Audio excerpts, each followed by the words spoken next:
రొయ్యల చెరువులో ప్రతిరోజు మనం చల్లే మేత బస్తా రొయ్యల పొట్టలోకి వెళ్తుందా లేక నేరుగా మీ జేబుకు చిల్లు పెడుతూ చెరువు అడుగున కుళ్ళిపోతుందా? మార్కెట్లో రేట్లు పడిపోతున్నా, మేత ధరలు ఆకాశాన్ని తాకుతున్న ఈ తరుణంలో పెట్టుబడిలో 70% భారంగా మారిన ఫీడ్ ఖర్చును 25% తగ్గించే ఒకే ఒక్క ఆయుధం మన చేతుల్లో ఉంది. అయితే ఇక్కడే చాలా మంది రైతులకు ఒక డౌట్ వస్తుంది, మేతను తగ్గిస్తే రొయ్యల సైజ్ ఆగిపోతుంది కదా అని. కానీ రొయ్యల ఎదుగుదల అస్సలు దెబ్బతినకుండా ఉండేలా పక్కా ప్రాక్టికల్ మేనేజ్మెంట్ పాటించవచ్చు. తిన్న ప్రతి గింజ రొయ్య శరీరానికి పట్టి తక్కువ ఖర్చుతో ఎక్కువ దిగుబడి సాధించే 6 రకాల శాస్త్రీయ రహస్యాలు, వాటి వెనుక ఉన్న ఖచ్చితమైన విశ్లేషణలను ఈ రోజు వీడియోలో పూర్తిగా తెలుసుకుందాం. ఎక్కడ స్కిప్ చేయకుండా చివరి వరకు చూడండి. రైతు సోదరులారా, మేత ఖర్చును తగ్గించుకోవాలి అనగానే చాలా మంది చేసే మొదటి పొరపాటు మార్కెట్ లో దొరికే చౌక రకం లేదా తక్కువ ప్రోటీన్ ఉన్న ఫీడ్లను కొనటం. కానీ దీని వల్ల ఖర్చు తగ్గకపోగా FCR దారుణంగా పెరిగిపోతుంది. అసలు ఒక కిలో రొయ్య బరువు పెరగటానికి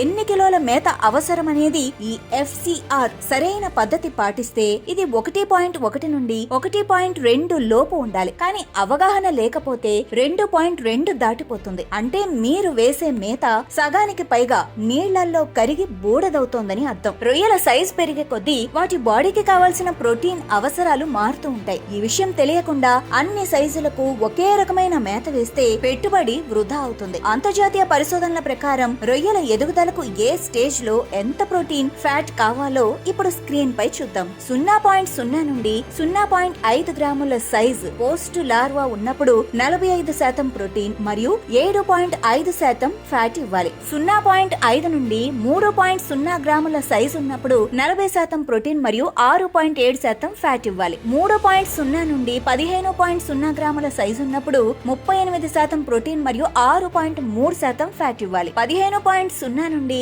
40.0 గ్రాముల వద్ద పెద్ద రొయ్యలకు 36% ప్రోటీన్ మరియు 6.0% ఫ్యాట్ ఉంటే సరిపోతుంది. రొయ్యల లీన్ మజిల్ గ్రోత్ సాధించాలి అంటే వాటికి మెథియోనిన్, లైసిన్ వంటి 10 రకాల ఎసెన్షియల్ అమైనో యాసిడ్స్ ఖచ్చితంగా అందాలి. కాబట్టి స్టేజ్ల వారీగా సరైన ప్రోటీన్ ఉన్న క్వాలిటీ ఫీడ్ వాడటమే మన మొదటి అడుగు. మరి ఈ క్వాలిటీ ఫీడ్ ను వృధా కాకుండా చెరువులో ఎలా మేనేజ్ చేయాలో ఇప్పుడు ఆ 6 సూత్రాలను ఒకదాని తర్వాత ఒకటి చూద్దాం. మొదటి సూత్రం, చెక్ ట్రే పరిశీలనలో నిర్లక్ష్యం వద్దు. మేత వృధాను అరికట్టడానికి మనకు ఉన్న మొట్టమొదటి అత్యంత నమ్మకమైన సాధనం చెక్ ట్రే. అయితే చాలా మంది రైతులు ఈ బాధ్యతను పూర్తిగా కూలీలకే వదిలేస్తూ ఉంటారు. కూలీలు తమ పని త్వరగా పూర్తి కావాలన్న ఉద్దేశంతో మేతను చెరువులో ఒకేసారి చల్లి వెళ్లిపోవటం వల్ల ఫీడ్ విపరీతంగా వేస్ట్ అవుతుంది. దీనికి సైంటిఫిక్ సొల్యూషన్ ఏంటంటే, మేత చల్లిన ఖచ్చితంగా 2 గంటల తర్వాత, చిన్న పిల్లలు ఉన్నప్పుడు గంటన్నరకే చెక్ ట్రేలను నీటి పైకి తీసి ఖచ్చితంగా పరిశీలించాలి. ట్రేలో మేత పూర్తిగా అయిపోతే ఇబ్బంది లేదు. కానీ ఒక్క గింజ మిగిలినా కూడా తదుపరి విడతలో వేసే మేతలో 10% మేర తగ్గించాలి. అప్పుడే మేత వృధా కాకుండా ఉంటుంది. ఇక రెండో సూత్రం, ఫీడ్ స్ప్లిట్టింగ్ ఫార్ములా. ఇలా చెక్ ట్రేలను గమనిస్తూనే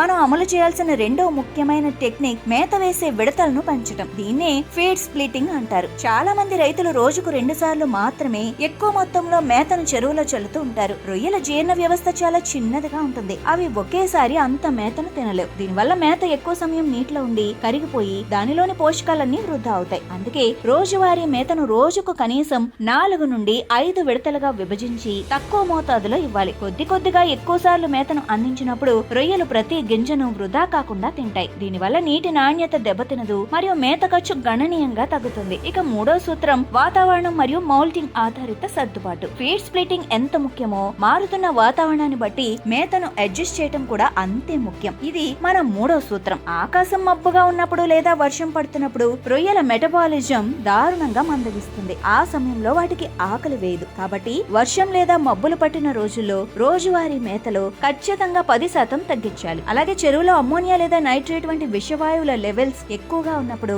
మరియు రొయ్యల మౌల్టింగ్ సమయంలో మేతను 5% వరకు తగ్గించి మేనేజ్ చేయాలి. లేదంటే ఆ మేత అంతా అడుగున పేరుకుపోయి కుళ్ళిపోతుంది. వాతావరణాన్ని బట్టి మేతను ఎలా కంట్రోల్ చూసాం కదా. అయితే మనం వేసే మేత అసలు క్వాలిటీగా ఉందో లేదో రైతు స్వయంగా ఎలా పరీక్షించుకోవాలి, రొయ్యల పేగు ఆరోగ్యాన్ని ఎలా కాపాడుకోవాలి అని తదుపరి కీలకమైన విషయాల్లోకి వెళ్లే ముందు ఆక్వా రంగానికి సంబంధించిన ఇలాంటి పక్కా సైంటిఫిక్ ఇన్ఫర్మేషన్, లేటెస్ట్ మార్కెట్ రేట్లు మరియు గవర్నమెంట్ సబ్సిడీల సమాచారం మీరు ఎప్పటికప్పుడు మిస్ కాకుండా పొందాలి అనుకుంటే ఇప్పుడే మన ఛానల్ ని లైక్ చేసి కింద ఉన్న సబ్స్క్రైబ్ బటన్ ను క్లిక్ చేసి బెల్ నోటిఫికేషన్ ఆన్ చేసుకోండి. మీ సపోర్ట్ మన రైతు సోదరు సోదరులకు మరింత మంచి సమాచారం అందించడానికి ఉపయోగపడుతుంది. ఇక ఆలస్యం చేయకుండా 4వ సూత్రంలోకి వెళ్దాం. ఇక 4వ సూత్రం మేత నాణ్యత మరియు నిల్వ పద్ధతి. రొయ్యలు చాలా నెమ్మదిగా మేతను తింటాయి కాబట్టి మనం వాడే ఫీడ్ నీటిలో వేసిన తర్వాత కనీసం 2 గంటల పాటు కరిగిపోకుండా స్థిరంగా ఉండాలి. వాటర్ స్టెబిలిటీ 2 అవర్స్ ఉండాలి. అలా లేకపోతే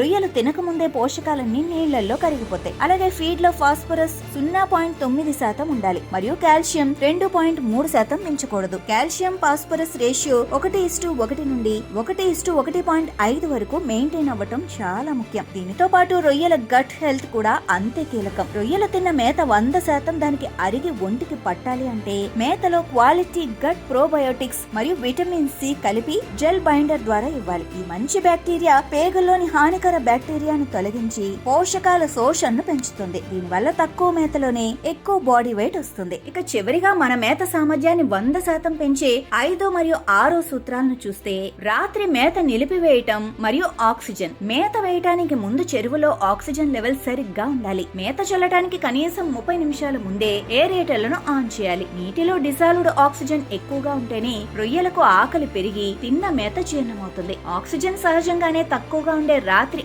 6 గంటల తర్వాత ఎట్టి పరిస్థితుల్లోనూ మేత వేయకూడదు. మీ ఫీడింగ్ షెడ్యూల్ అంతా ఉదయం 6 నుండి సాయంత్రం 6 లోపే ముగించుకోవాలి. ఇక 6వ సూత్రం ఆటోమేటిక్ ఫీడర్స్. పెద్ద చెరువులు ఉన్నవారు ఆటోమేటిక్ ఫీడర్లను వాడటం అలవాటు చేసుకోవాలి. దీనివల్ల మేత వృధా దాదాపు 20% వరకు తగ్గుతుంది. అలాగే చెరువులో స్టాకింగ్ డెన్సిటీ మితిమీరి పెంచకుండా మేనేజ్ చేస్తే ఒంటి బరువు అద్భుతంగా వస్తుంది. చూసారుగా రైతు సోదరులారా, పెరిగిన ఫీడ్ ధరల నుండి మన లాభాలను కాపాడుకోవాలంటే మేత క్వాలిటీ తగ్గించడం కాదు, మేత వేసి శాస్త్రీయ పద్ధతిని మార్చటమే ఏకైక మార్గం. ఈ 6 పద్ధతులను పాటిస్తే మేత ఖర్చు 25% తగ్గి జేబులో లాభాలు గ్యారెంటీగా మిగులుతాయి. మరి ప్రస్తుతం మీ ప్రాంతాలలో బస్తా మేత ధర ఎంత ఉందో, అలాగే మీ చెరువుల్లో FCR ఎంత వస్తోందో కింద కామెంట్ సెక్షన్ లో తోటి రైతులతో పంచుకోండి. ఈ వీడియో నచ్చితే ఇప్పుడే లైక్ చేయండి. మీ వాట్సాప్ గ్రూపుల్లోని వేరే ఆక్వా రైతులకు షేర్ చేయండి. ఆక్వా రంగానికి సంబంధించిన ఇలాంటి మరిన్ని జెన్యూన్ అండ్ సైంటిఫిక్ వీడియోల కోసం ఇప్పుడే మన ఛానల్ ని సబ్స్క్రైబ్ చేసుకోండి. ధన్యవాదాలు.